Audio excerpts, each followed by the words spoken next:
नमस्कार दोस्तों, RPSC second grade paper fest GK paper के लिए आज हम देखेंगे इंडियन हिस्ट्री। दोस्तों, इससे पहले जो राजस्थान का इतिहास है और जो नया सिलेबस आया उसके अकॉर्डिंग ही हमने पहले ही करवा दी थी। दोस्तों, राजस्थान का इतिहास कंप्लीट हो चुका है 24 क्लासों के अंदर और उन्हीं के साथ इंडियन हिस्ट्री यानी कि भारत का जो इतिहास है उसकी क्लासें जोड़ी जा रही है। आज हमारे क्लास नंबर 25 रहेगी जिसमें देखेंगे राष्ट्रीय आंदोलन के अंदर गांधी जी का योगदान। दोस्तों, राष्ट्रीय आंदोलन के अंदर गांधी जी का क्या योगदान है, बहुत इंपॉर्टेंट क्लास है और कंप्लीट आज एक ही क्लास के अंदर है जो देखेंगे। जो साथी सेकंड ग्रेड के पेपर फेस्ट यानी जीके पेपर के संपूर्ण नोट्स जिनसे एक क्वेश्चन बाहर ना जाए, ऐसे नोट्स अगर आप है जो उनकी पीडीएफ प्राप्त करना चाहते हैं तो कुचामन ऑनलाइन क्लासेज ऐप को डाउनलोड करें और स्टोर से आप पीडीएफ प्राप्त कर सकते हैं। दोस्तों, और पीडीएफ का प्रिंट भी आप ले सकते हैं। तो चलते हैं, आज की क्लास को शुरू करते हैं। एक बार सभी साथियों से अनुरोध रहेगा, वीडियो को लाइक शेयर और जो नए साथी है वो चैनल को सब्सक्राइब जरूर करें। मित्रों, हम बात करेंगे राष्ट्रीय आंदोलन के अंदर गांधी जी के योगदान की। दिसंबर 19, जो इतिहास है गांधी जी के बारे में, जन्म कब हुआ, माता का नाम, पिता का नाम, वो हम अंत में देख लेंगे। महत्वपूर्ण तथ्य लेकर आऊंगा लगभग 12 से 13 लाइन के, उनमें संपूर्ण इतिहास रहेगा। हम गांधी जी का शुरू में जो राष्ट्रीय आंदोलन में ये भूमिका लेते हैं वहीं से शुरू कर देते हैं, जो इंपॉर्टेंट पार्ट रहेगा आपके। दिसंबर 1919 में अमृतसर में कांग्रेस का अधिवेशन हुआ। 1919 में कहां पर कांग्रेस का अधिवेशन हुआ है? अमृतसर के अंदर, जिसमें लोकमान्य बाल गंगाधर तिलक ने अंतिम बार क्या की थी? सहभागिता की थी। इसके 3 माह बाद ही लोकमान्य बाल गंगाधर तिलक की मृत्यु हो गई और वह सितारा अस्त हो गया जो गत 3 दशकों तक भारत के राजनीतिक परिदृश्य पर छाया हुआ था। 1919 से पिछले 3 दशक है, उस समय भारतीय राजनीति का मुख्य जो सितारा था वो थे बाल गंगाधर तिलक। दोस्तों, अब राष्ट्रीय आंदोलन के आगामी चरणों के निर्विवाद नेता के रूप में गांधी जी का उदय हुआ। कोई विवाद ना हो, इस प्रकार के नेता बने गांधी जी। दोस्तों, मोहनदास करमचंद गांधी ब्रिटेन में वकालत की पढ़ाई पूरी करने के बाद 24 वर्ष की उम्र में सन 1893 में एक गुजराती व्यापारी का मुकदमा लड़ने के लिए कहां चले गए? दक्षिणी अफ्रीका चले गए। दोस्तों, कौन थे ये सब जानकारी हम दे देंगे आगे। एक बार हम इनके पहले बात कर लेते हैं फिर देखेंगे। गांधी जी दक्षिणी अफ्रीका की धरती पर कदम रखने वाले पहले भारतीय बैरिस्टर थे। दोस्तों, पहले भारतीय बैरिस्टर जो दक्षिणी अफ्रीका की धरती पर गए। दोस्तों, दक्षिणी अफ्रीका में भारतीयों के साथ रंगभेद के आधार पर जातीय दुर्व्यवहार किया जाता था। रंगभेद की नीति वहां पर दक्षिणी अफ्रीका के अंदर भारतीयों के साथ अपनाई जाती थी। गांधी जी ने इसके खिलाफ संघर्ष का फैसला किया। सन 1893 से 1914 तक चलने वाले संघर्ष में गांधी जी ने सत्याग्रह आंदोलन के दर्शन का विकास किया। अब सत्याग्रह आंदोलन का दर्शन है वो कहां पर करते हैं? रंगभेद की नीति के लिए दक्षिणी अफ्रीका के अंदर। दोस्तों, जनवरी 1915 में गांधी जी 45 वर्ष की अवस्था में वापस कहां लौट जाते हैं? भारत लौट आते हैं। दोस्तों, अब देखिए गांधी जी के बारे में रविंद्रनाथ टैगोर ने क्या कहा था। रविंद्रनाथ टैगोर के शब्दों में कहे तो भिखारी के लिबास में एक महान आत्मा लौट आई थी। रविंद्रनाथ टैगोर ने कहा था कि भिखारी का जो लिबास होता है, कपड़े होते हैं, उस लिबास के अंदर एक महान आत्मा है जो वापस भारत लौट आई है। गांधी जी ने गोखले को अपना क्या बनाया? राजनीतिक गुरु बनाया और कहा कि पहले वर्ष में वह मुख्य दर्शक रहकर भारत की स्थिति का क्या करेंगे? अध्ययन करेंगे। जो भारत की वर्तमान स्थिति थी उस समय, उसका अध्ययन गांधी जी मुख्य दर्शक रहकर 1 वर्ष तक उन्होंने अध्ययन किया। राजकोट और पोरबंदर में अपने लोगों से भेंट करने के बाद गांधी जी शांति निकेतन गए। रविंद्रनाथ टैगोर ने गांधी जी को सर्वप्रथम महात्मा कहकर पुकारा। तो महात्मा की जो उपाधि है वो कहां से आई है महात्मा गांधी के पास?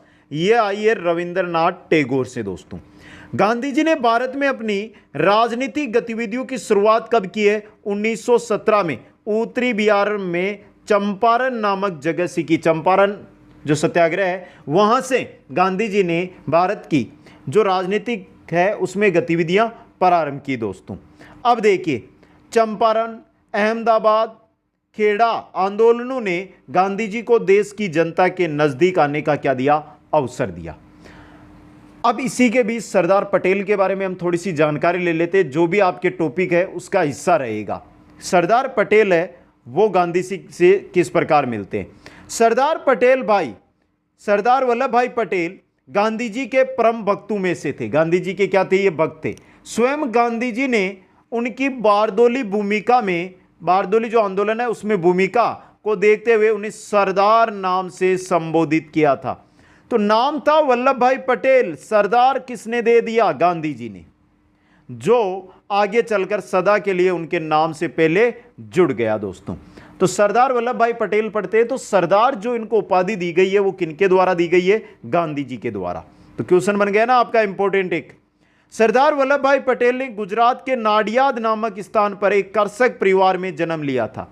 अपनी शिक्षा पूरी करने के बाद उन्होंने अहमदाबाद में क्रिमिनल लॉयर के रूप में वकालत शुरू कर दी। अहमदाबाद के अंदर ही क्रिमिनल जो लॉयर है उसके रूप में वकालत शुरू की। सन 1915 में गुजरात सभा से, जिसके अध्यक्ष गांधी जी थे, इन्होंने अपना राजनीतिक जीवन है वो शुरू किया दोस्तों। 1915 में सरदार वल्लभ भाई पटेल ने क्या कर दिया है, राजनीतिक जीवन शुरू कर दिया है। आगे देखिए, सन 1923 में अपने भ्राता विट्ठल भाई पटेल के साथ इन्होंने नागपुर फ्लैग मार्च तथा सन 1928 में बारदोली में किसान सत्याग्रह को सफल नेतृत्व प्रदान किया। किसने, सरदार वल्लभ भाई पटेल ने। इसी सत्याग्रह के बाद उन्हें सरदार की उपाधि, कौन से सत्याग्रह, 1928 का बारदोली जो सत्याग्रह हुआ था, उसी के बाद महात्मा गांधी ने सरदार वल्लभ भाई पटेल को सरदार की उपाधि दी दोस्तों। सन 1946 में बंबई के नाविक विद्रोह को शांत करने में इन्होंने महत्वपूर्ण भूमिका निभाई थी। मुंबई में 1946 में जो नाविक विद्रोह हुआ उसमें वल्लभ भाई पटेल ने मुख्य भूमिका निभाई दोस्तों। देसी रियासतों के एकीकरण में भी इन्होंने महत्वपूर्ण भूमिका निभाई। ये लौह पुरुष और भारत के लौह पुरुष सरदार वल्लभ भाई पटेल को कहा जाता है। सन 1950 में इनकी क्या हो जाती है, मृत्यु हो जाती है दोस्तों। आगे चलिए मित्रों, डिस्कवरी ऑफ इंडिया में, डिस्कवरी ऑफ इंडिया में जवाहरलाल नेहरू ने लिखा कि गांधी जी ताजा हवा के उस प्रवाह की तरह थे जिसने हमारे लिए पूरी तरह फैलना और गहरी सांस लेना क्या बनाया, संभव बनाया। यह किसने लिखा है, जवाहरलाल नेहरू ने लिखा है। राष्ट्रीय आंदोलन के दौरान गांधी जी ने एक खास राजनीतिक व रणनीति को विकसित कर उसका क्या किया था, प्रयोग किया था। इस संबंध में उनके प्रमुख विचार इस प्रकार है। 11 विचार है प्रमुख जो उन्होंने राष्ट्रीय आंदोलन जो किए उनमें उनको लागू किए दोस्तों, जिनमें पहला आता है धर्म दोस्तों। देखिए धर्म में उन्होंने क्या कहा। धर्म, गांधी जी सभी धर्मों की मूलभूत एकता में क्या करते थे, विश्वास करते थे। वो सभी धर्मों को एक बनाए रखना चाहते थे कि सभी धर्म के लोग एक साथ रहे। सर्वधर्म समभाव उनके धार्मिक विचारों की क्या थी, कुंजी थी, पहला। दूसरा देखिए विचार, सत्य एवं ईश्वर।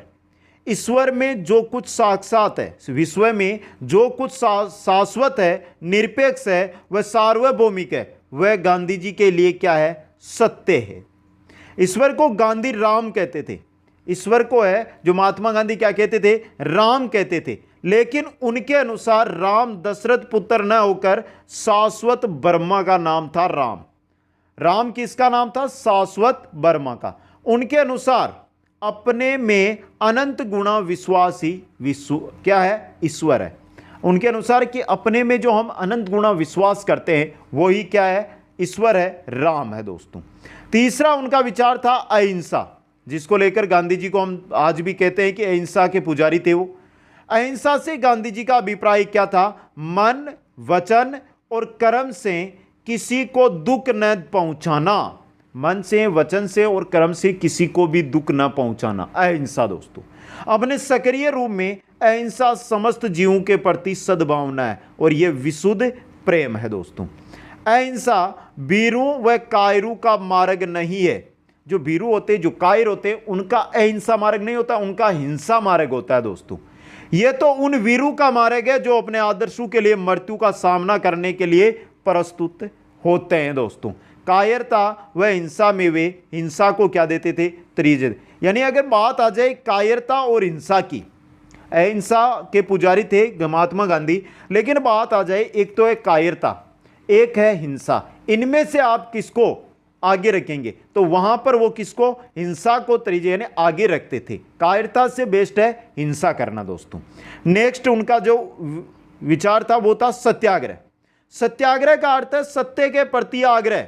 सत्याग्रह, सत्य प्लस आग्रह, अर्थात आत्मशक्ति, प्रेम, भक्ति और सत्य शक्ति का आग्रह दोस्तों। सत्य को जान लेने के बाद उसका अनुसरण मनुष्य मात्र के लिए अनिवार्य हो जाता है, और तब इसमें जो भी आंतरिक या बाह्य बाधाएं आए उनका अहिंसात्मक तरीके से प्रतिरोध कर सत्य पर डटे रहना ही क्या है? सत्याग्रह कहलाता है दोस्तों। अब गांधी जी ने जो सत्याग्रह किए उसमें देखिए ये साधन उन्होंने बताए। कौन कौन से? असहयोग, सविनय अवज्ञा, सामाजिक बहिष्कार, धरना और उपवास दोस्तों। तो गांधी जी ने सत्याग्रह के लिए कौन से साधन बताए? असहयोग, सविनय अवज्ञा, सामाजिक बहिष्कार, धरना और उपवास दोस्तों। इसके अलावा देखिए टॉलस्टॉय से प्रेरणा पाकर गांधी जी ने सत्याग्रह को पारिवारिक जीवन की सीमाओं से बाहर निकालकर सामाजिक व राजनीतिक क्षेत्र में इसका क्या किया? प्रयोग किया। टॉलस्टॉय से प्रेरणा ली गांधी जी ने, और जो सत्याग्रह एक परिवार, एक समाज में लेकर चल रहे थे उसको वहां से बाहर निकाला, और कहां पर? सामाजिक और राजनीतिक क्षेत्र में इसका प्रयोग किया। सत्याग्रह में न तो कोई नेता होता है, न ही कोई अनुयायी होता है। सब क्या होते हैं? सत्याग्रह में समान होते हैं। आत्मनिर्भरता सत्याग्रह की क्या है? प्रमुख विशेषता। जो आत्मनिर्भरता होती है यह सत्याग्रह की क्या है? प्रमुख विशेषता है दोस्तों। पांचवां जो उनका विचार था वो था सर्वोदय। देखिए गांधी जी की सर्वोदय संबंधी अवधारणा उनके विचार दर्शन का क्या है? सार। अगर उनका विचार दर्शन देखिए तो उसका सार आपको मिलेगा सर्वोदय में। गांधी जी का मानना है कि सर्वोदय एक जीवन दर्शन, एक जीवन पद्धति तथा एक नए समाज की रचना की दिशा में किया जाने वाला प्रयास है दोस्तों। सर्वोदय क्या है? एक जीवन दर्शन, एक जीवन पद्धति, एक नए समाज की रचना में किया जाने वाला स्तुतीय प्रयास ही क्या है? सर्वोदय है दोस्तों। गांधी जी के अनुसार सर्वोदय प्रत्येक मानव व समाज का क्या होता है? परम लक्ष्य है। सर्वोदय का चाहे व्यक्ति की बात कर लो, चाहे मानव, समाज, किसी की बात कर लो, क्या होना चाहिए? लक्ष्य होना चाहिए। गांधी जी के सर्वोदय संबंधी विचार रस्किन के विचारों से प्रभावित थे। जो सर्वोदय से संबंधित गांधी जी के विचार है वो किससे प्रभावित है? रस्किन के विचारों से प्रभावित है दोस्तों। गांधी जी के सर्वोदय सिद्धांत का अर्थ है, देखिए, एक व्यक्ति की भलाई में ही सबकी भलाई नीत है। एक व्यक्ति की भलाई में ही सबकी नीत, जो भलाई है वो नीत है। समाज के अधिकतम लोगों की अधिकतम भलाई के स्थान पर संपूर्ण लोगों की संपूर्ण भलाई, कल्याण एवं विकास ही क्या है? सर्वोदय। क्या है कि समाज के अधिकतम लोगों की भलाई, अधिकतम लोगों की अधिकतम भलाई के स्थान पर क्या हो? संपूर्ण लोगों की भलाई हो, कल्याण हो, विकास हो। गांधी जी के अनुसार वकील और नाई दोनों के कार्य की कीमत एक सी होनी चाहिए, क्योंकि आजीविका का अधिकार सबको क्या है? एक समान है। आजीविका के लिए ये वकील है, आजीविका के लिए ये नाई का काम है, तो दोनों की कमाई क्या होनी चाहिए? समान होनी चाहिए, क्योंकि दोनों किसके लिए काम कर रहे हैं? आजीविका के लिए, और आजीविका दोनों की क्या है? समान है। मेहनत मजदूरी कर किसान का सादा जीवन ही सच्चा जीवन है। गांधी ने कहा कि जो मेहनत और मजदूरी है वो करते हैं किसान, उनका जो सादा जीवन है वो सच्चा जीवन होता है मित्रों। क्या होता है? सच्चा जीवन। छठवां उनका विचार था राज्य संबंधी विचार। अब राज्य संबंधी जो विचार है उनका वो देखिए। महात्मा गांधी के शब्दों में राज्य हिंसा के घनीभूत एवं संगठित रूप का प्रतिनिधित्व करता है। घनीभूत और संगठित रूप का प्रतिनिधित्व कौन करता है? राज्य करता है दोस्तों। अब देखिए, व्यक्ति के पास तो आत्मा होती है किंतु राज्य आत्माहीन यंत्र है। राज्य के पास कोई आत्मा होती है क्या? नहीं होती है दोस्तों। इसे हिंसा से, जिस पर इसका अस्तित्व ही निर्भर है, कभी मुक्त नहीं किया जा सकता। इसे हिंसा से, क्योंकि हिंसा से एक व्यक्ति का जीवन भी क्या है? टूट सकता है, जा सकता है। तो एक राज्य को हिंसा है वो कैसे लागू की जा सके? गांधी जी की दृष्टि में राज्य साधे न होकर क्या है? साधन है।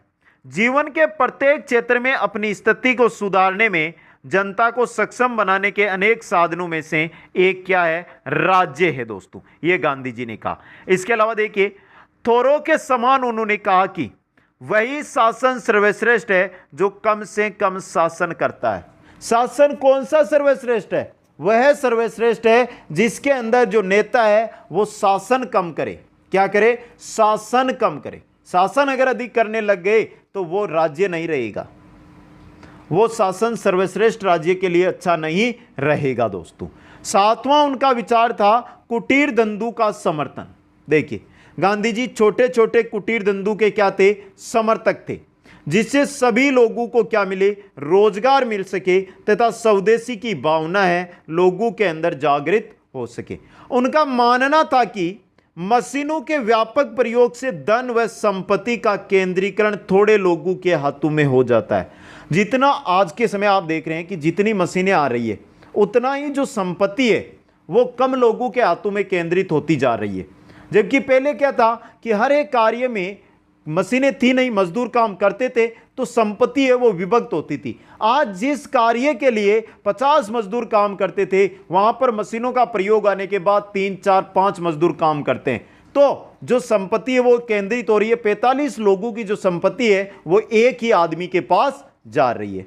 उनका कहना था कि मशीनों से आम जनता में गरीबी और बेकारी बढ़ेगी, जो वर्तमान में हम देख रहे हैं दोस्तों।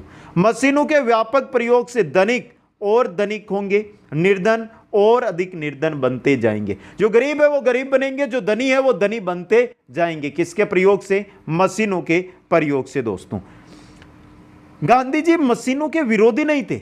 मशीनों का प्रयोग होना चाहिए लेकिन सीमित मात्रा में होना चाहिए। वे जिस चरखे को इतना महत्व देते थे वह भी एक तरह की मशीन या यंत्र ही था। उन्होंने चरखे को राष्ट्र का दूसरे फेफड़े की संख्या दी है। राष्ट्र के दूसरे फेफड़े की संख्या किसको दी? चरखे को दी दोस्तों। आठवां उनका विचार था आत्मनिर्भर ग्राम दोस्तों।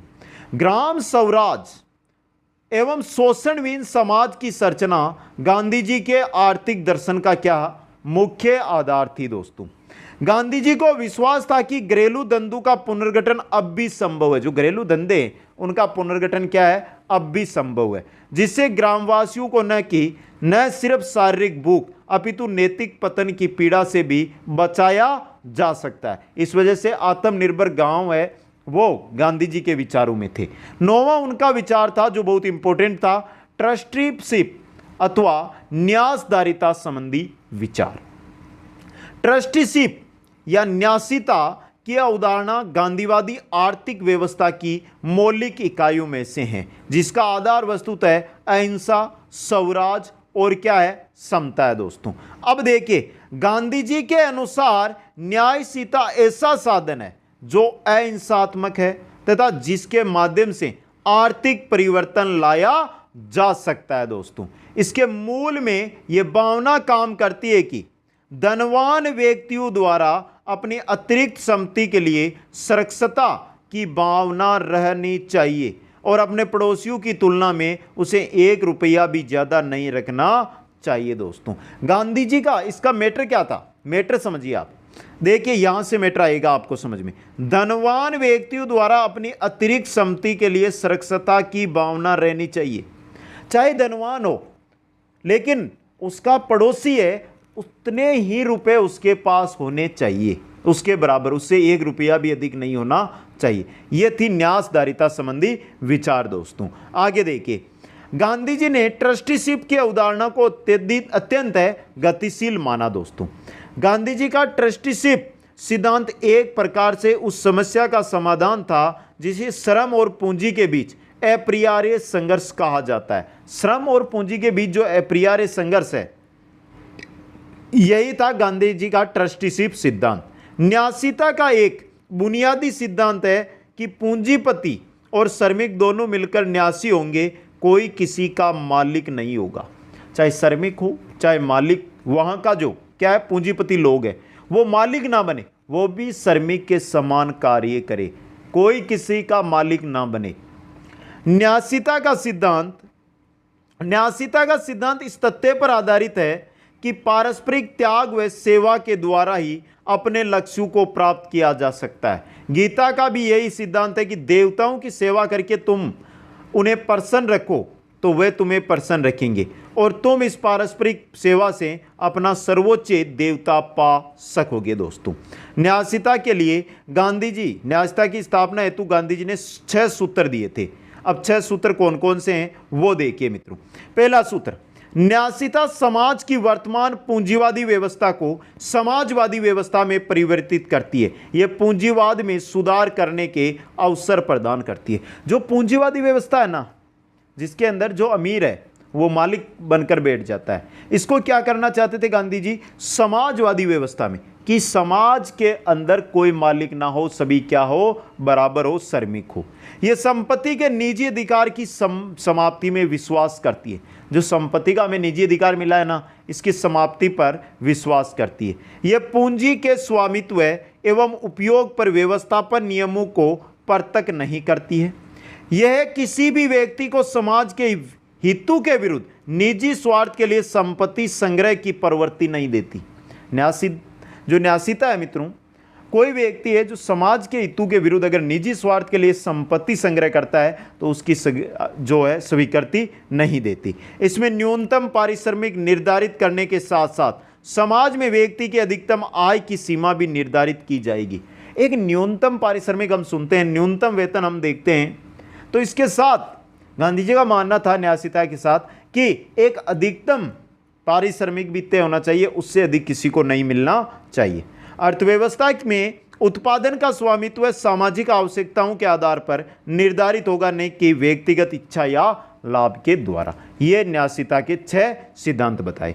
आगे आता है 10 नंबर पर बुनियादी शिक्षा, जिसके बारे में हम बुनियादी शिक्षा है, इसके बारे में शिक्षा मनोविज्ञान के अंदर भी अध्ययन करते हैं। दोस्तों, गांधी जी बुनियादी शिक्षा द्वारा बालकों के शारीरिक, बौद्धिक व नैतिक विकास के पक्ष में थे। गांधी जी की शिक्षा पद्धति का उद्देश्य आध्यात्मिक मानव का विकास करना था। गांधी जी की जो शिक्षा पद्धति है उससे क्या करना था? आध्यात्मिक मानव का विकास करना। दोस्तों, गांधी जी के अनुसार शिक्षा का अर्थ बुद्धिपूर्वक किया जाने वाला श्रम है। बुद्धि के द्वारा जो श्रम किया जाता है वो क्या है? शिक्षा है। उनके अनुसार यही वह तत्व है जो मनुष्य को पशु से अलग करता है। और बुद्धि के द्वारा जो मानव कार्य करता है, अगर बुद्धि का प्रयोग मानव नहीं करता तो मानव एक पशु की तरह है, जबकि बुद्धि का प्रयोग अगर मानव करता है तो क्या है? पशु से अलग है। दोस्तों, आगे देखिए, गांधी जी ने अंग्रेजी व पाश्चात्य शिक्षा की भर्त्सना की और कहा कि विदेशी भाषा के माध्यम से हमारे नागरिकों को शिक्षा देने से मातृभाषा की समृद्धि क्या हो जाएगी? कम हो जाती है। दोस्तों, गांधी जी ने प्रौढ़ शिक्षा पर भी बल दिया। प्रौढ़ शिक्षा पर गांधी जी ने बल दिया था। उनके अनुसार प्रौढ़ शिक्षा मनुष्य के व्यक्तित्व व मूल्यों के विकास में पिछली शिक्षा और बाद की आवश्यकताओं के बीच अनिवार्य रूप से पड़ने वाले अंतर को पूरा करने के लिए सभी लोगों का दिया गया प्रशिक्षण है। तो गांधी जी ने प्रौढ़ शिक्षा पर दिया था ना बल। दोस्तों, और 11वां जो इनका विचार था वो था स्वदेशी, और मैं भी बोलता हूं स्वदेशी अपनाइए। गांधी जी ने स्वदेशी को स्वराज्य की पूर्व आवश्यकता बताया। आप जो कुछ यूज करते हैं, जो कुछ लेते हैं, वो क्या होना चाहिए? अपने देश में निर्मित, स्वदेशी होना चाहिए। दोस्तों, और उन्होंने स्वशासन एवं आत्मनिर्भरता, राष्ट्रीय सरकार तथा राष्ट्रीय आत्मनिर्भरता को परस्पर जोड़ने वाली कड़ी की संज्ञा दी। किसको? स्वदेशी को। दोस्तों, उनके अनुसार स्वदेशी हमारे अंदर नीत वह भावना है जो हमें अधिक दूरस्थ से हटाकर अपने निकट के वातावरण से लाभ एवं उपयोग करने संबंधी सुविधा उपलब्ध कराती है। अधिक दूर बाहर विदेशों की चीज़ों के बारे में हम सोचते हैं, उससे अच्छा है कि हम यहाँ हमारे पड़ोस में जो चीज़ें चल रही है, वही चीज़ें जो विदेशों में आती है वही हमारे यहाँ आसपास में मिल जाएगी। तो उनके बारे में सोचें, ना कि हम विदेशी चीज़ों के बारे में सोचें। स्वयं गांधी जी के शब्दों में, मैं स्वदेशी को सभी के द्वारा पालन किया जाने वाला धार्मिक सिद्धांत मानता हूँ। सभी के द्वारा स्वदेशी अपनाना चाहिए, ये धार्मिक सिद्धांत गांधी जी मानते थे। दोस्तों, आगे देखिए, गांधीवादी चरण सन 1920 के बाद राष्ट्रीय आंदोलन के चरण को गांधीवादी चरण कहा जाता है। 1920 के बाद दोस्तों अब शुरू होता है गांधी जी का जो हमारे आंदोलन है स्वतंत्रता प्राप्ति के, उनमें योगदान। सबसे पहले आता है रोलट सत्याग्रह दोस्तों। सन 1919 का वर्ष भारत के लिए अत्यंत क्षोभ हुआ असंतोष का था दोस्तों। रोलट समिति की सिफारिशों के आधार पर, रोलट समिति है उसकी सिफारिशों के आधार पर विलियम विंसेंट ने 2 विधेयकों का प्रस्ताव रखा।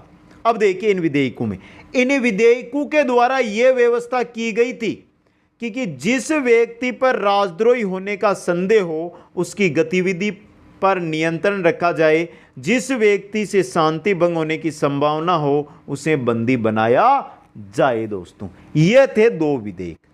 गांधी जी के अनुरोध एवं विधानसभा के भारतीय सदस्यों के विरोध करने पर भी 17 मार्च 1919 को इनमें से 2 विधेयकों में से एक विधेयक को 17 मार्च 1919 को क्या कर दिया गया, पास कर दिया गया दोस्तों। गांधी जी की अध्यक्षता में फरवरी 1919 में एक सत्याग्रह समिति गठित की गई। गांधी जी की अध्यक्षता में फरवरी 1919 में क्या होती है, एक सत्याग्रह समिति गठित होती है। 6 अप्रैल को जनता से हड़ताल की अपील की गई। तारीख के बारे में कुछ गलतफहमी के कारण दिल्ली में 30 मार्च को ही हड़ताल आयोजित कर ली गई, जिसके दौरान काफ़ी हिंसा फैली। बाकी जगहों पर भी हड़ताल के दौरान क्या हुई, हिंसा हुई। यह था रोलट सत्याग्रह दोस्तों गांधी जी के द्वारा। इसके बाद होता है जलियांवाला बाग हत्याकांड। यह क्या है दोस्तों, इसके बारे में देख ले। अमृतसर में भी सत्याग्रह के समर्थन में सभ्य हुए। जो रोलट विधेयक आए थे, तो रोलट सत्याग्रह उसी के समर्थन में ये जलियांवाला बाग हत्याकांड हुआ था दोस्तों। तो देखिए अमृतसर में भी सत्याग्रह के समर्थन में क्या हुई, सभाएं हुई। वहां 6 अप्रैल को शांति से निकल गया। 6 अप्रैल जो सत्याग्रह का फिक्स दिन था वो तो शांति से निकल गया, परंतु 10 अप्रैल को प्रातःकाल अमृतसर के डिप्टी कमिश्नर ने बिना किसी कारण पंजाब के 2 विख्यात नेताओं डॉक्टर सत्यपाल, डॉक्टर सैफुद्दीन किचलू, 2 को जो है डिप्टी कमिश्नर ने क्या कर लिया, बंदी बनाया। किन किन को, डॉक्टर सत्यपाल और डॉक्टर सैफुद्दीन किचलू को बंदी बनाकर अज्ञात स्थान पर भेज दिया। इसका समस्त पंजाब में विरोध किया गया। उनकी रिहाई के लिए अमृतसर में हड़ताल घोषित की गई। इस पर सेना बुलाई गई। सैनिकों ने प्रदर्शनकारियों पर अंधाधुंध गोलियां चलाई दोस्तों। अब देखिए मित्रों, 10 अप्रैल को जो गोलीकांड होता है दोनों जो नेताओं को रिहाई के लिए, 10 अप्रैल के गोलीकांड की निंदा करने के लिए 13 अप्रैल को दोपहर को जलियांवाला बाग में एक सभा का आयोजन किया गया। सभा में 20,000 के लगभग श्रोता उपस्थित थे। जनरल डायर ने बिना किसी चेतावनी के जनता पर गोलियां बरसाना आरंभ कर दी। 10 मिनट में 1650 गोलियां चली। 10 मिनट के अंदर जो गोलियों की गिनती की गई ना वहां पर, तो 10 मिनट में 1650 गोलियां हैं जनरल डायर के द्वारा चलाई गई। जलियांवाला बाग चारों ओर से इमारतों से घिरा हुआ था। इस प्रकार का बाग था ये, यहाँ पर इमारत, यहाँ पर इमारत, यहाँ पर इमारत, यहाँ पर देखिए, यहाँ पर इमारत, यहाँ पर इमारत, ये इतना ही रास्ता था। यहाँ से निकलने का केवल एक संकरा मार्ग था। डायर के 150 सैनिक है उस दरवाजे को रोककर गोलियां बरसा रहे थे।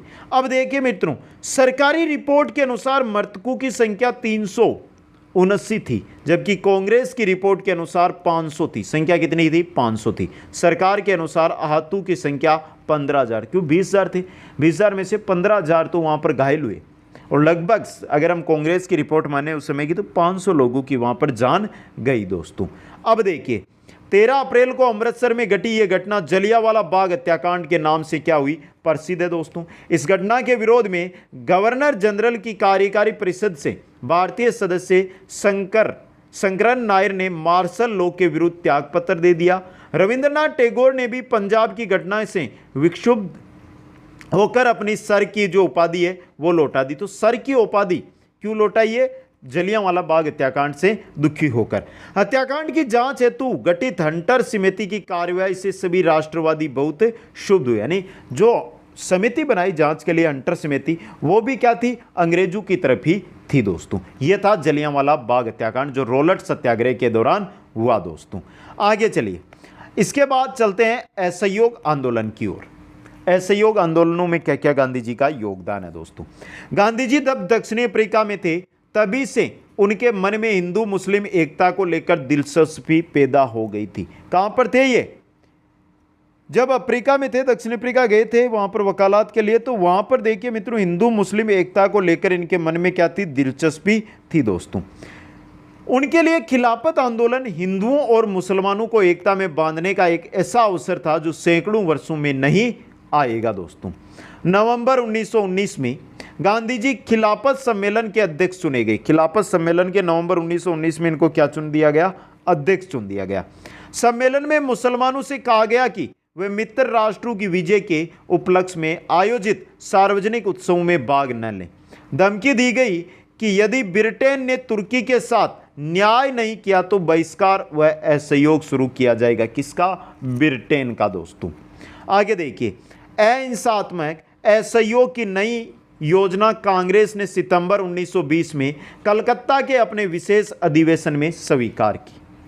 अहिंसात्मक असहयोग की जो अहिंसात्मक असहयोग की जो योजना है वो कलकत्ता में जो 1920 का अधिवेशन होता है उसमें कांग्रेस ने स्वीकार की दोस्तों। कलकत्ता अधिवेशन के प्रस्ताव में ऐलान किया गया कि महात्मा गांधी ने जो उत्तरोत्तर बढ़ने वाला अहिंसात्मक असहयोग आंदोलन प्रारंभ किया है वह तब तक जारी रहेगा जब तक उपरोक्त अन्याय की बातों का निराकरण नहीं किया जाता है, वह स्वराज्य नहीं कायम होता है दोस्तों। अब देखिए आगे, दिसंबर 1920 में कांग्रेस का वार्षिक अधिवेशन कहां पर होता है, नागपुर में होता है। वहां लगभग एक मत से नया कार्यक्रम पास हो गया। इसके पहले कांग्रेस का लक्ष्य साम्राज्य के अंदर रहते हुए औपनिवेशिक स्वशासन प्राप्त करना था। अब उसे बदलकर शांतिपूर्ण व उचित उपायों से स्वराज्य प्राप्त करना है। कांग्रेस का क्या बन गया, लक्ष्य बन गया, यानी कि अहिंसात्मक और उचित उपायों से हमें स्वराज्य है वो प्राप्त करना है दोस्तों। यह बना नागपुर अधिवेशन में। गांधी जी ने स्पष्ट व दृढ़ शब्दों में यह भविष्यवाणी की थी कि स्वराज्य 12 महीने के अंदर मिल जाएगा। यहां तक कि इसके लिए उन्होंने एक तारीख भी निश्चित कर दी थी, 31 दिसंबर 2021 के पहले स्वराज्य मिल जाने वाला था दोस्तों। तो गांधी जी ने जो नागपुर अधिवेशन हुआ वहां पर कहा कि हमें 1 वर्ष के अंदर, क्यों दिसंबर में हुआ था यह अधिवेशन, तो 1 वर्ष के अंदर लगभग 31 दिसंबर 2021 के पहले हमें क्या मिल जाएगा, स्वराज्य मिल जाएगा। अब देखिए समय आ जाता है सितंबर 1921 का, कुछ ही महीने बचते हैं। सितंबर 1921 में गांधी जी ने एक सम्मेलन में कहा कि साल खत्म होने के पहले स्वराज्य प्राप्त कर लेने का मुझे इतना पक्का विश्वास है कि बिना स्वराज्य लिए मैं 31 दिसंबर के बाद जीवित रहने की कल्पना नहीं कर सकता दोस्तों। अब देखिए, आंदोलन को वेल्स के राजकुमार के आगमन के बहिष्कार में असाधारण सफलता मिली। वेल्स का राजकुमार आया था भारत, तो उसका बहिष्कार किया गया आंदोलन के दौरान दोस्तों, जिसमें क्या मिली, सफलता मिली। बंबई में हड़ताल हुई और समुद्र तट पर एक सभा की गई जिसमें गांधी जी ने विदेशी कपड़ों की होली जलाई, लेकिन भीड़ अनुशासनहीन हो गई। पुलिस ने गोलियां चलाई, दंगे हुए और 53 लोग उसके अंदर मारे गए। तो गांधी जी थे अहिंसात्मक और वहां पर क्या हो गई, हिंसा हो गई। अब देखिए मित्रों, गांधी जी ने 1 फरवरी 1922 को वायसराय को अपनी प्रसिद्ध चुनौती दी। देश के सामने सिवाय इसके और कोई चारा नहीं है कि मैं वह अपनी मांगों को पूरा करने के लिए अहिंसा का कोई तरीका अपनाए। घोषणा की गई कि गांधी जी गुजरात के एक तालुक के बारदोली में इसकी क्या करेंगे, आजमाइश, यानी अहिंसा का कोई तरीका अपनाए, इसका क्या करेंगे, घोषणा कर दी गई 1 फरवरी को। और वायसराय को इन्होंने एक क्या दे दी, चुनौती दे दी। बारदोली में नागरिक अवज्ञा का व्यापक जन आंदोलन शुरू किया जाता है। इसके पूर्व 5 फरवरी 1922 को उत्तर प्रदेश में चोरी चौरा नामक जगह उत्तेजना की एक घटना घट गई। चोरी चौरा कांड है वो हो जाता है दोस्तों। पुलिस के अंधाधुंध गोली चलाने के जवाब में कुछ किसानों ने पुलिस थाने में आग लगा दी, जिसमें 22 सिपाहियों की क्या हो जाती है, मृत्यु हो जाती है, चोरी चौरा जगह पर दोस्तों। अब देखिए, बारदोली में शीघ्रता में कार्यकारिणी बैठक बुलाई गई। गांधी जी के जोर देने पर 22 फरवरी 1922 को नागरिक अवज्ञा स्थगित करके एक रचनात्मक कार्यक्रम अपनाने पर सहमति बनी। जो नागरिक अवज्ञा हिंसात्मक आंदोलन की थी उसको क्या कर दिया गया, स्थगित किया गया और रचनात्मक कार्यक्रम अपनाया गया। बारदोली के फैसले से बहुत से राष्ट्रीय नेताओं को क्या लगा, आघात लगा। सुभाष चंद्र बोस ने उसे राष्ट्रीय विभूति कहा। पंडित जवाहरलाल नेहरू ने अपने जीवन चरित्र में उसकी चर्चा विस्मय व सत्रांश के रूप में कही। विस्मय व सत्रांश के रूप में 10 मार्च 1922 को गांधी जी को गिरफ्तार किया गया और उन पर राज्य के विरुद्ध द्वेष फैलाने का क्या लगाया गया? अभियोग लगाया गया दोस्तों। अब देखिए, अभियोग लगाया, उन्होंने अदालत से मांग की, कानून के अंतर्गत जिसे जानबूझकर कर दिया गया अपराध माना जाता है, उसके लिए बड़ी से बड़ी जो भी सजा दी जा सकती हो मुझे दे दी जाए। मुझे यही एक नागरिक का सबसे बड़ा कर्तव्य लगता है। यह अदालत में गांधी जी ने मांग रख दी जज के सामने। मुकदमे की सुनवाई करने वाले न्यायाधीश ब्रूनफील्ड ने स्वीकार करते हुए कहा, यह तथ्य है कि आप अपने देश के लाखों लोगों की निगाह में महान देशभक्त और नेता है, लेकिन अदालत की निगाह में कानून तोड़ने और उसके आत्म स्वीकृति करने वाले व्यक्ति गांधी जी को 6 साल की जेल की सजा दी जाती है। यह दे दी ब्रूनफील्ड ने 6 साल की जेल, वही सजा जो सन 1908 में लोकमान्य तिलक को दी गई थी दोस्तों। अब देखिए, यह सजा दी गई तो इसी के साथ जो आंदोलन था वो क्या हो जाता है? समाप्त हो जाता है। फिर आता है सविनय अवज्ञा आंदोलन। अब चलते हैं सविनय अवज्ञा आंदोलन की ओर। सन 1922 में जब असहयोग आंदोलन वापस ले लिया गया था ना 1922 के अंदर, तो बहुत बड़े पैमाने पर क्या फैल जाती है? निराशा फैल जाती है। सन 1925 में लाला लाजपत राय ने लिखा कि राजनीति परिस्थिति आशाजनक व उत्साहप्रद कदापि नहीं है, जनता में पस्ती आ गई है, सिद्धांत, पार्टियां व राजनीति हर चीज टूटती बिखरती दिखाई देती है। यह लाला लाजपत राय का क्या था? पत्र था दोस्तों, उन्होंने ये लिखा। इसके बाद 22 नवंबर 1927 को लंदन से ब्रितानी मंत्रिमंडल ने घोषणा की कि नियत समय से 2 साल पहले ही एक शाही आयोग की नियुक्ति का निर्णय लिया गया है, जो ये समीक्षा करेगा कि भारत और अधिक सुधारों तथा संसदीय जनतंत्र के योग्य हुआ है या नहीं। ये जो ब्रिटेन का मंत्रिमंडल है उसने ये घोषणा कर दी। इस आयोग के अध्यक्ष जॉन साइमन थे। इसके 7 सदस्यों में से एक भी भारतीय सदस्य नहीं था। अब भारतीय एक भी नहीं है तो सीधी सी बात है, वो तो अपने पक्ष की ही बात रखेंगे, उनको फायदा था, भारत को लूट रहे थे। तो इसका क्या होना है? साइमन, जो जॉन साइमन कमीशन आया है, इसका क्या होना है? विरोध होना है। अब देखिए मित्रों, सन 1927 के आखिर में कांग्रेस का मद्रास अधिवेशन होता है। मद्रास अधिवेशन ने सर्वसम्मति से जवाहरलाल नेहरू द्वारा प्रस्तुत एवं सुभाष चंद्र बोस द्वारा समर्पित एक प्रस्ताव पास किया, जिसमें राष्ट्रीय आंदोलन का लक्ष्य पूर्ण स्वाधीनता घोषित किया गया। और इसी अधिवेशन में साइमन कमीशन के बहिष्कार का क्या हुआ? निश्चय हुआ। 3 जनवरी 1928 को जैसे ही साइमन और उसके साथी मुंबई में उतरे, कार्रवाई शुरू हो गई। उस दिन सभी प्रमुख नगरों, कस्बों में क्या रही? हड़ताल रही तथा लोगों ने सामूहिक प्रदर्शनों में हिस्सा लिया और साइमन को क्या दिखाए? काले झंडे दिखाए दोस्तों। अब देखिए, साइमन आयोग की नियुक्ति करने वाले अनुदारपंथी राज्य सचिव लॉर्ड बिरकेन हेड भी लगातार ये राग अलाप रहे थे कि भारतीय लोग असंवैधानिक, यानी भारतीय लोग हैं जो संवैधानिक सुधार के लिए ठोस प्रस्ताव बनाने में क्या भी असमर्थ है। जो सचिव क्या कर रहा है? साइमन कमीशन की या साइमन आयोग की नियुक्ति कर रहा है, वो खुद कह रहा है कि भारतीय लोग है ना, वो संवैधानिक सुधार के लिए ठोस प्रस्ताव बनाने में अभी असमर्थ है। मतलब उसका सीधा सा था कि भारत को आज़ादी नहीं देना चाहते थे। ऐसा प्रस्ताव जिसको सभी भारतीयों का व्यापक राजनीतिक समर्थन प्राप्त हो। लॉर्ड बिरकेन हेड की इस चुनौती को स्वीकार किया गया और एक योजना को अंतिम रूप देने के लिए फरवरी, मई और अगस्त 1928 में सर्वदलीय जो अधिवेशन है वो आयोजित किए गए। इसके बाद देखिए, इसको मोतीलाल नेहरू के नाम से, नियम पर नेहरू रिपोर्ट के नाम से जाना जाता है। वही इस रिपोर्ट के लेखक थे। इसमें कहा गया कि भारतीय सरकार को डोमिनियन स्टेट्स की हैसियत रखने वाली सरकार होना चाहिए। जो भारतीय सरकार है उसको डोमिनियन स्टेट की सरकार या हैसियत रखने वाली सरकार होनी चाहिए दोस्तों। बात करें दिसंबर 1928 की। दिसंबर 1928 में कांग्रेस का कलकत्ता अधिवेशन में नेहरू रिपोर्ट को क्या कर लिया गया? स्वीकार कराने में गांधी जी को काफ़ी दिक्कत आई। उन्होंने जो प्रस्ताव बनाया था उसमें कहा गया था कि इस रिपोर्ट का मतलब यह नहीं है कि पूर्ण स्वतंत्रता का लक्ष्य छोड़ दिया गया है।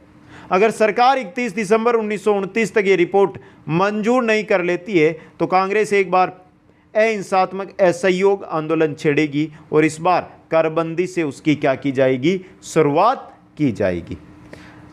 तो 31 दिसंबर 1929 की बात कर दी कि तब तक ये रिपोर्ट अगर सरकार लागू नहीं करती है तो अहिंसात्मक आंदोलन होगा और करबंदी होगी। 1929 में होता है लाहौर अधिवेशन कांग्रेस का। सन 1929 के आखिर में लाहौर अधिवेशन हुआ। यह ऐलान किया गया कि नेहरू रिपोर्ट का समय बीत गया है, आगे से कांग्रेस का देहपूर्ण स्वराज्य होगा।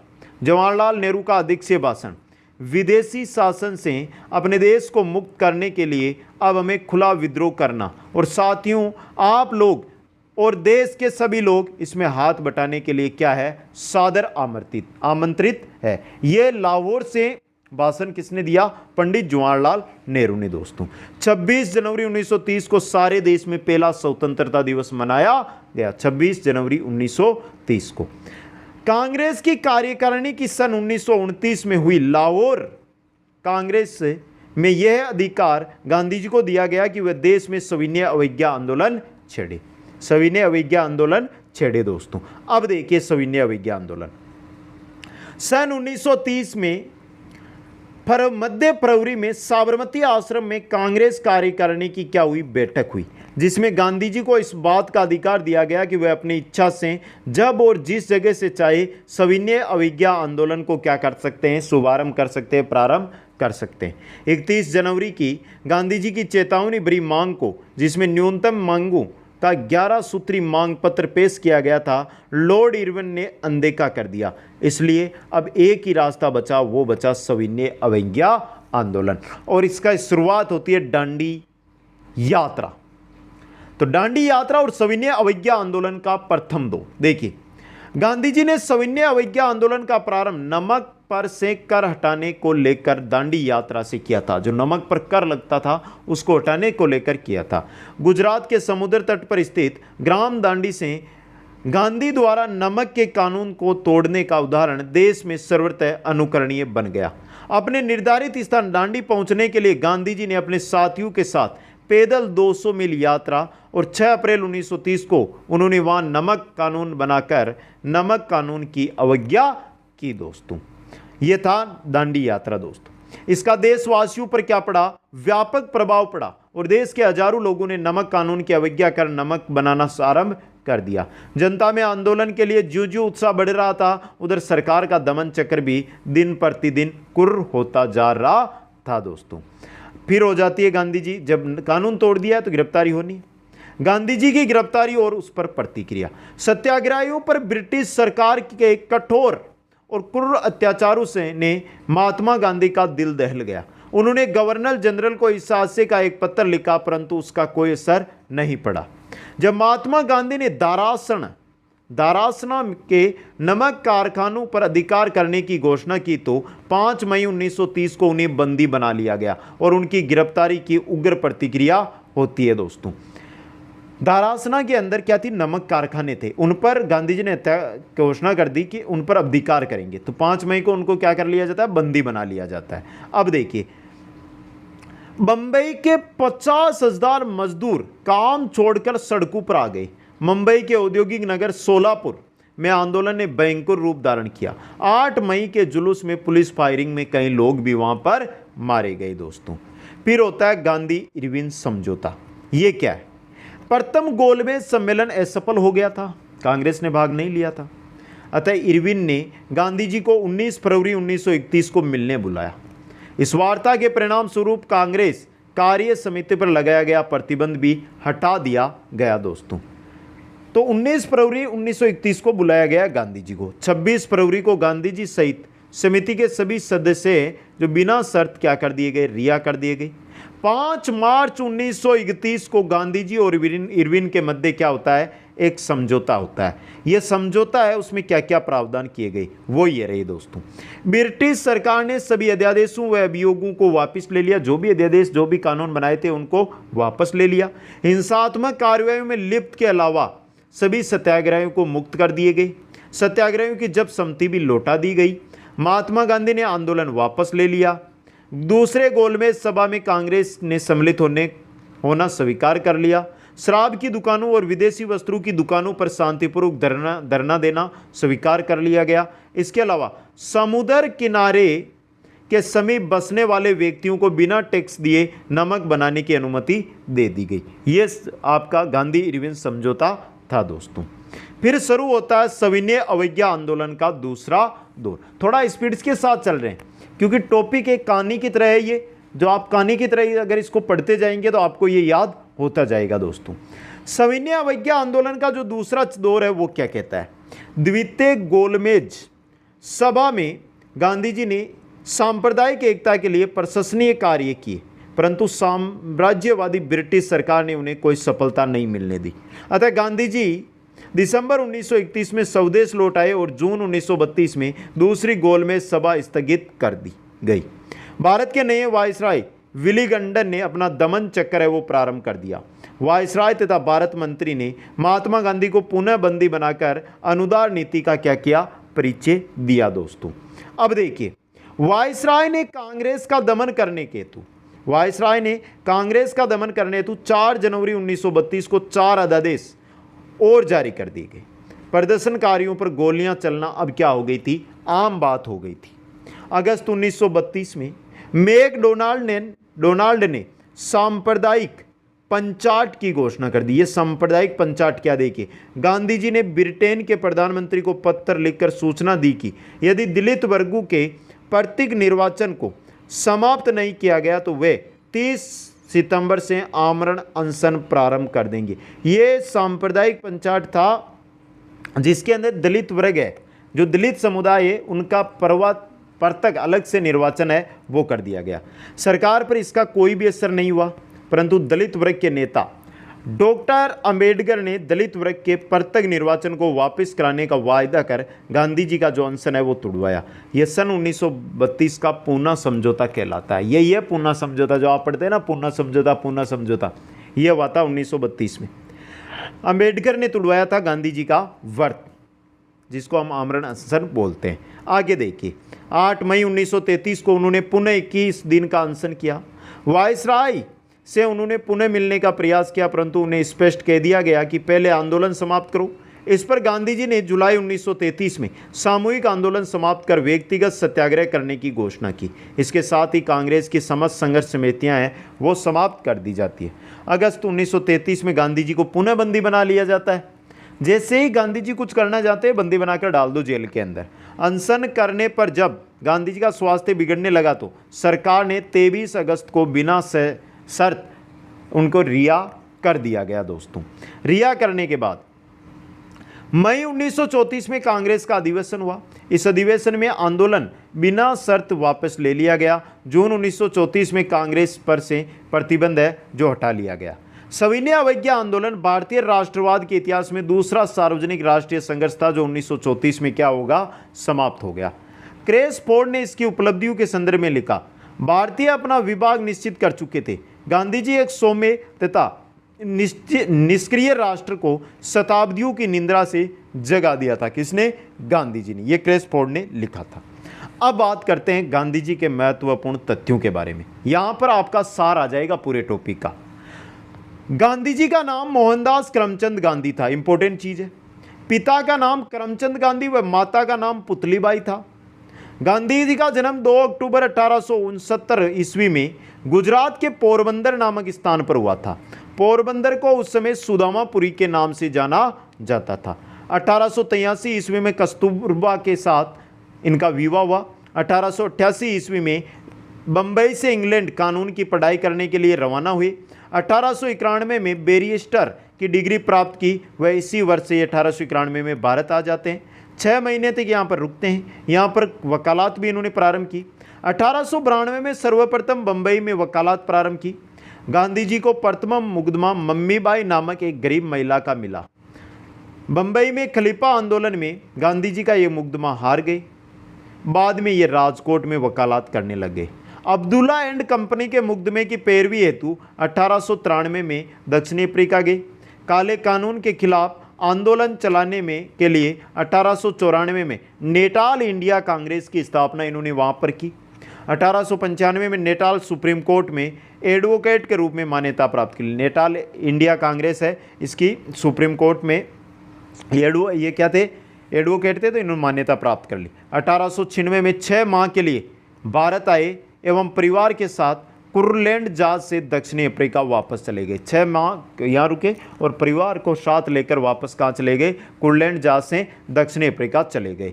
1899 में दक्षिणी अफ्रीका में बोअसर युद्ध में गांधी जी द्वारा भारतीय एम्बुलेंस कोर की स्थापना की गई। भारतीय एम्बुलेंस कोर की, बोअसर युद्ध हुआ था उस समय। 1901 में परिवार के साथ दक्षिणी अफ्रीका से भारत वापस आए और कांग्रेस के कलकत्ता अधिवेशन में इन्होंने 1901 में भाग लिया। 1902 में वापस दक्षिणी अफ्रीका चले जाते हैं। 1904 में डरबन के नज़दीक फिनिक्स आश्रम की इन्होंने स्थापना की। फिनिक्स आश्रम डरबन के नज़दीक इन्होंने स्थापना की। 1906 में न्याग्रह शब्द का प्रथम प्रयोग परवाने कानून या डॉग स्कॉलर के विरोध स्वरूप दक्षिणी अफ्रीका में किया। जो न्याग्रह है ये शब्द इन्होंने ही दिया था दोस्तों।